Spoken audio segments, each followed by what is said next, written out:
안녕하세요. 오늘 저희가 좀 흥미로운, 아니 어쩌면 좀 무서운 주제를 다뤄볼까 하는데요. 만약 모든 핵폭탄을 한 곳에서 터뜨리면 어떻게 될까? 이런 질문 혹시 해보신 적 있나요? 이게 그냥 상상이 아니라 실제로 한 유튜브 채널에서 시청자 질문으로 시작해서 과학자들이 계산까지 해본 내용입니다. 네, 맞아요. 생각만 해도 좀 아찔한 시나리오죠. 그렇죠.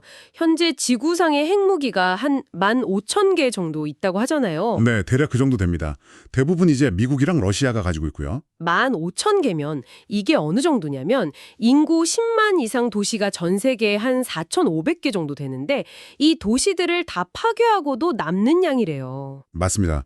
그래서 거의 인류의 절반, 한 30억 명 정도가 즉시 사망할 수 있는 수준이죠.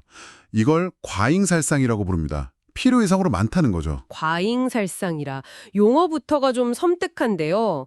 그럼 이 15,000개를 예를 들어서 아마존 정글 한가운데 다 모아놓고 터트린다. 이러면 어떻게 될까요? 자, 일단 그 위력부터 말씀드리면요. 이 15,000개 핵탄두를 다 합치면 TNT로 환산했을 때 30억 톤 정도 됩니다. 30억 톤이요?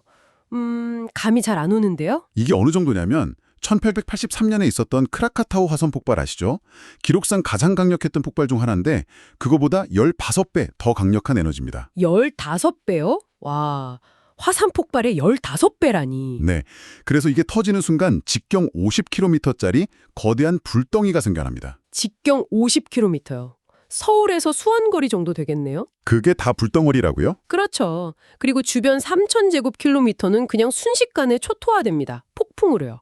반경 250km 안에 있는 건 다 타버릴 거고요. 250km면 거의 뭐 남한 절반 정도 거리 아닌가요? 네, 그 정도 범위는 그냥 불타 없어진다고 보시면 됩니다.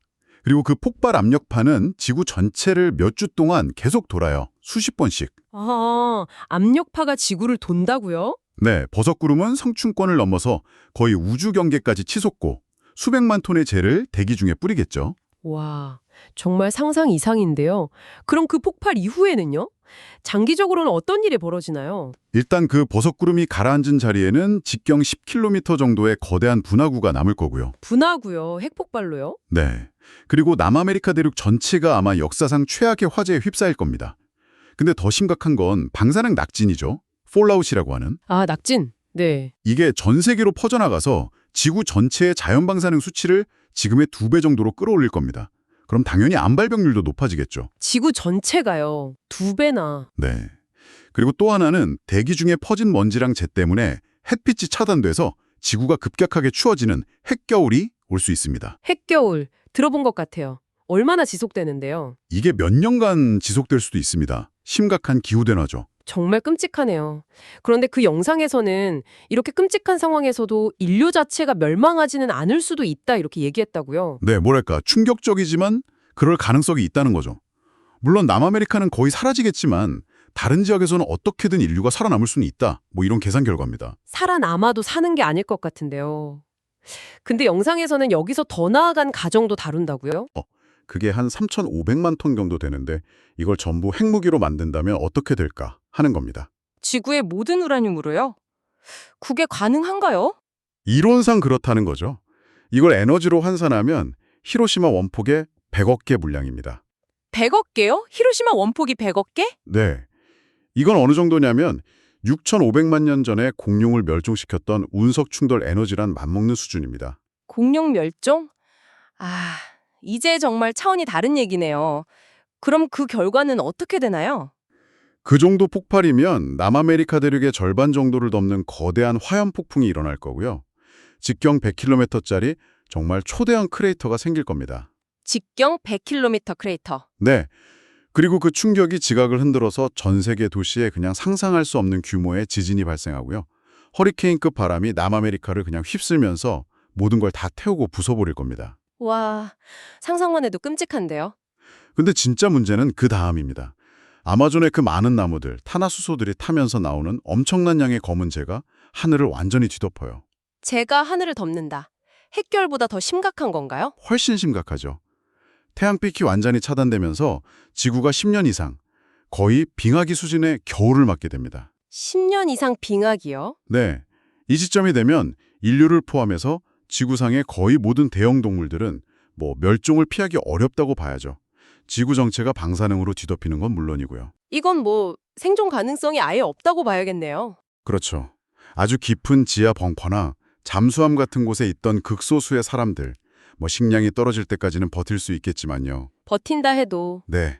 결국 그들이 마주할 세상은 그냥 불타고 얼어붙고 방사능으로 가득 찬 폐허일 뿐이죠.